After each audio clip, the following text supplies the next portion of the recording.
देवेंद्र फडणवीसांनी आपण पाहतोय तात्काळ वर्षा बंगल्यावर गेले पाहिजे, मात्र ते ताकही फुंकून पिताय असंही राऊत म्हणाले.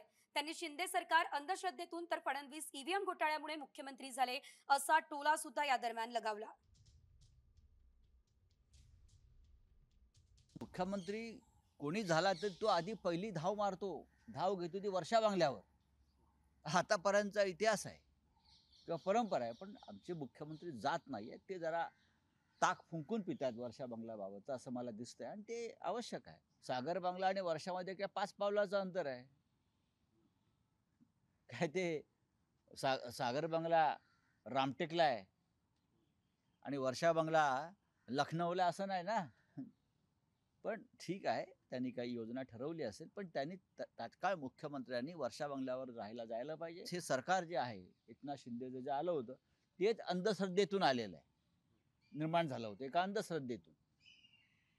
आणि त्यानंतर आता जे देवेंद्र फडणवीस मुख्यमंत्री झालेले आहेत, ते घोटाळ्यातून झालेले आहेत, ईव्हीएम घोटाळ्यातून.